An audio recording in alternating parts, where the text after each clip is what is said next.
Assalamualaikum warahmatullahi wabarakatuh. Senang rasanya dapat berjumpa lagi dengan Anda semua. Saya akan coba mengangkat tema kali ini dengan judul Tiga Harta Karun Sebelum Dilahirkan. Sebelum kita masuk ke topik ini, bagi teman-teman yang baru bergabung, jangan lupa subscribe, like, komen, tekan lonceng. Agar ada tema-tema baru, Anda orang yang pertama diberitahu. Mungkin kita bertanya-tanya, apakah kekuatan atau kelemahan orang tua akankah diwariskan kepada anaknya?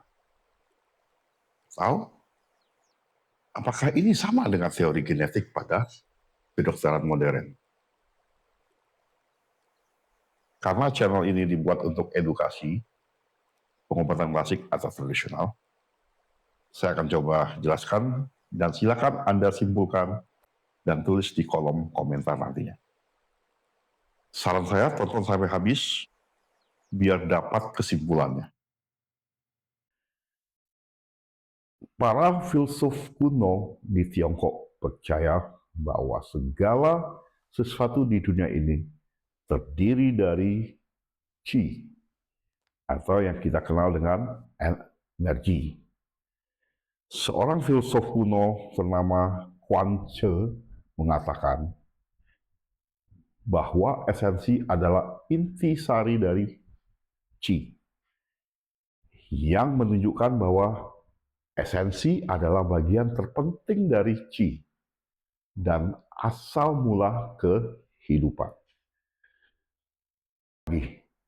Quan Che juga berkata, manusia dilahirkan oleh langit yang menyediakan esensi dan bumi yang memberikan bentuk. Dari kalimat ini dapat kita simpulkan dari kalimat tadi bahwa manusia dilahirkan atas persetujuan Sang Pencipta, dan lingkungan juga makanan akan membentuknya. Dalam Huai Nan Che, sebuah kitab yang ditulis oleh Pangeran Huainan, juga dikatakan, qi tanpa esensi tidak menghasilkan apa-apa. Sedangkan qi yang ada esensi, maka akan melahirkan manusia. Berarti di sini dibicarakan tentang kualitas dari sperma itu sendiri. Berdasarkan filsuf di atas, maka dapat kita amati zat dasar tubuh manusia terdiri dari qing, qi, shen.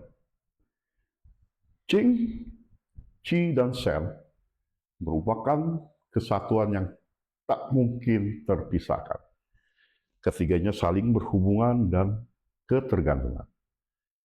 Dengan ketiga zat ini dijelaskan tentang perkembangan yin dan yang dalam tubuh manusia. Baik, kita akan mulai dari pembahasan pembentukan awal qing, qi, shen bawaan, atau kita sebut tiga harta karun sebelum lahir. Baik, kita masuk ke penjelasan tentang qing. Qing atau saripati atau esensi atau materi dasar untuk membentuk organ tubuh. Qing di sini mempunyai dua pengertian. Pertama, qing dalam arti bawaan atau sebelum lahir saat masih berada di kandungan. Kedua adalah qing dalam arti setelah lahir. Menurut Huangti Neqing, sebuah kitab kuno yang menjadi acuan para pengobat Tiongkok sampai hari ini, di situ tertulis qing atau nutrisi sebagai bahan dasar pembentukan makhluk hidup. dan sebagai pemberi makanan organ-organ tubuh. Qing sebagai bahan dasar yang dipergunakan untuk membentuk organ dan susunan saraf, kerangka tubuh, pembuluh darah, juga susunan otot, kulit, dan rambut. Yang kemudian menjadi embrio atau janin yang sempurna. Hal tersebut terjadi karena menggunakan Qing asal atau sebelum lahir yang diperoleh dari cadangan makanan yang berada di dalam sperma atau ovum atau dalam rahim ibu hamil. Dikatakan bahwa yin yang saling bergulat lalu bersatu membentuk satu bentuk yang disebut Qing. Jadi yang dimaksud dengan Qing bawaan adalah materi atau saripati yang ada sebelum pembentukan tubuh yang datangnya dari kedua orang tua, yaitu ibu, ayah, yin, dan yang. Setelah lahir, Qing diperoleh dari makanan yang diolah untuk kebutuhan organ dan sisa Qing disimpan di dalam organ ginjal. Perbedaan dalam kedua pengertian ini hanya terdapat dalam soal waktu saja. Sedangkan dasar pembentukannya adalah sama, yaitu dari makanan dan minuman. Karena pembentukan Qing bawaan memerlukan pengerahan Qing sesudah lahir dalam tubuh, yaitu ibu dan ayah. Bila Qing ini terbentuknya cukup, maka Qing akan disimpan di dalam organ ginjal yang disalurkan ke organ hati, jantung, limpa, paru-paru, dan perikardium. Dan bila pembentukannya kurang, maka dalam terapi kita perlu menambahnya lewat makanan dan minuman. Ini merupakan sebuah patokan dasar dalam terapi permasalahan Qing ini. Qing atau nutrisi dapat diubah menjadi energi. Sekarang kita masuk ke Qi atau energi. Qi ini pernah saya bahas di video saya terdahulu, tapi tidak apa-apa. Dalam tema kali ini, kita akan mengangkat lagi tentang energi, tapi tidak mendalam. Karena dia merupakan unsur dari 3 harta karun tadi. Baik, Qi merupakan daya sebagai motor segala aktivitas kehidupan. Qi asal diperoleh sebelum lahir, saat janin dalam kandungan melalui tali pusar. Qi-nya sama dengan Qi yang ada di dalam tubuh sang ibu. Setelah lahir, Qi dapat diperoleh melalui udara, melalui pernafasan, yang dialirkan melalui pembuluh darah dan atau yang disebut meridian. Qi ini dialirkan ke seluruh tubuh, baik jaringan maupun di organ. Dalam ilmu pengobatan Tionghoa, Qi mempunyai pengertian yang sangat luas. Secara garis besarnya dapat disimpulkan menjadi 3 golongan. Golongan pertama, Qi dianggap sebuah materi tertentu, misalnya Qi di dalam pengertian Kung Qi. Di sini dia mempunyai arti sebagai hawa udara. Yang kedua, dia sebagai fal dan daya. Misalnya, Qi dari hati, Qi dari jantung, Qi dari limpa, Qi dari ginjal, dan Qi dari paru-paru. Yang terakhir, yang ketiga, di sini Qi dilihat sebagai fenomena yang diperlihatkan oleh organ dalam proses gerak perubahannya. Misalnya, pada waktu marah, Qi akan naik ke atas.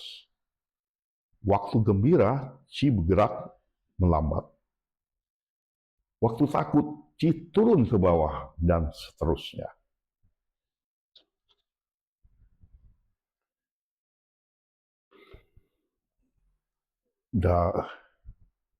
Dalam pengertian Qi dan Shen ini, maka Qi di sini diartikan dalam kategori yang kedua, yaitu bahwa Qi adalah daya perubahan proses alami tubuh manusia.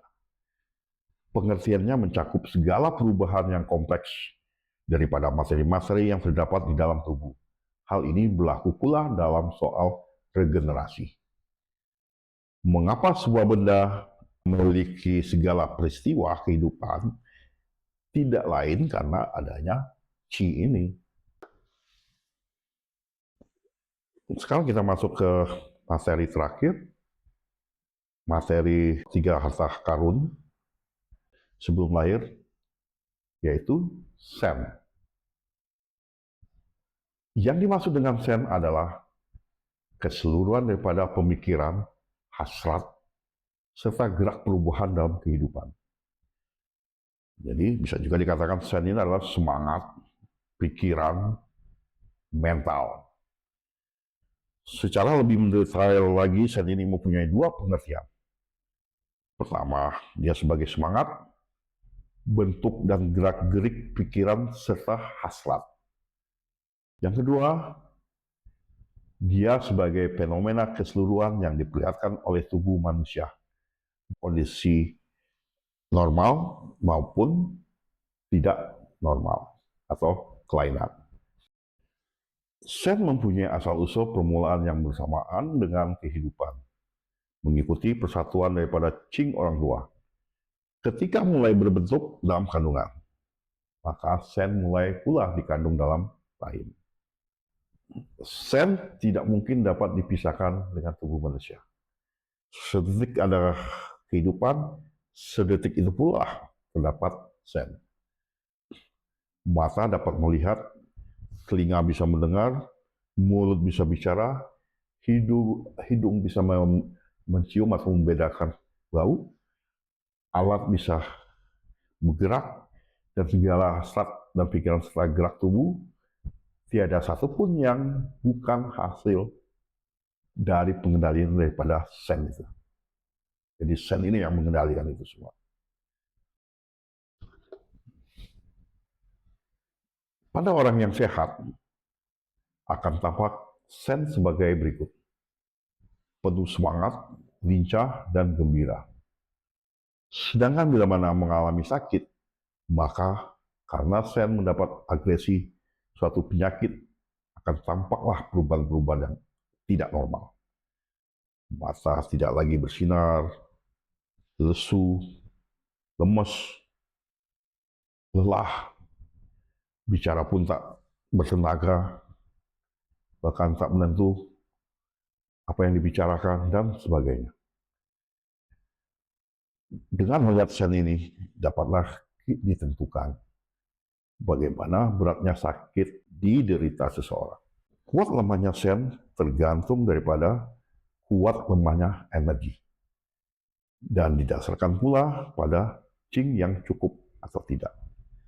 Jadi, dengan penilaian Shen, kita dapat menentukan keadaan Qing dan Qi di dalam tubuh. Dengan demikian, persalinan hubungan itu adalah sebagai berikut. Kalau atas dasar materi, fal, dan fenomen, materi adalah Qing. Dia merupakan bahan dasar. Fal adalah Qi. Dia merupakan fungsi organ. Fenomena adalah Shen, yaitu gejala yang ditunjukkan. Kalau disimpulkan atas dasar materi penggerak dan pimpinan, Qing adalah dasar dari materi. Qi adalah penggerak, Shen adalah pemimpin. Penggunaan fungsi esensi yang buruk atau tidak tepat akan menyebabkan penurunan daya tahan tubuh, penuaan dini, kelainan bentuk, gangguan seksual seperti kemaluan, atau ketidaksuburan. Terapi nutrisi yang bisa diberikan untuk melindungi Qing dengan pola makan teratur, makan yang sehat, atau makan yang bergizi tinggi, dan gaya hidup yang seimbang. Meningkatkan Qing melalui tindakan pola makan tidak mungkin bisa dilakukan. Karena Qing ini bagaikan sebuah platform yang sudah ditentukan, pada masanya dia akan habis dengan sendirinya, sehingga tugas kita adalah merawatnya, memaintainnya. Jangan selalu boros dalam penggunaan Qing, karena Qing ini tidak akan bisa kembali. Qing ini bersifat dingin. Aktivitas kita sehari-hari bersifat panas. Jadi, di saat kita lelah beraktivitas sehari-hari, unsur panas tubuh kita tersedot. Begitu kan? Nah, untuk mengembalikan unsur panas ini, kita harus istirahat,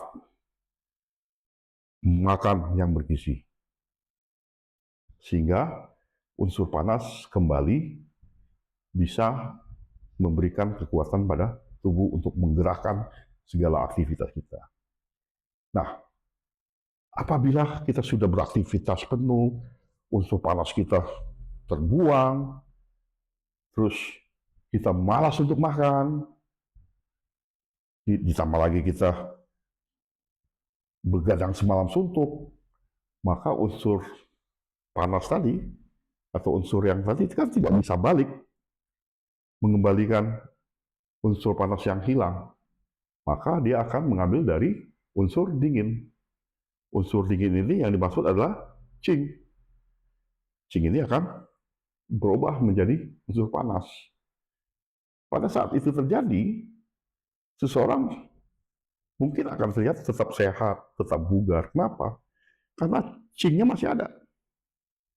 Tapi kalau ini terjadi berulang-ulang kali, sehingga Qing ini tersedot habis, maka seseorang akan pergi atau meninggal. Mungkin secara tanpa alasan. Mungkin bisa lagi nge-gym, tahu-tahu meninggal. Atau pagi-pagi berangkat ke kantor naik kereta, tahu-tahu meninggal di kereta. Padahal sebelumnya dia terlihat sehat-sehat saja. Nah, pada masa-masa kayak gini, pada permasalahan-permasalahan ini, kita tidak bisa melihat pada saat itu saja, tapi kita harus lihat bagaimana pola hidup dia sebelumnya. Apakah betul dia sudah menjalani kehidupan yang seimbang? Dia keras dalam olahraga, tapi dia malas untuk mengkonsumsi makanan yang bisa mengembalikan unsur panasnya. Demikianlah penjelasan ini dapat disampaikan. Pada video selanjutnya saya akan membahas tema yang mungkin merupakan kelanjutan dari cerita tentang 3 harta karun ini. Terima kasih atas perhatiannya. Semoga video ini bermanfaat bagi kita semua. Sehat selalu.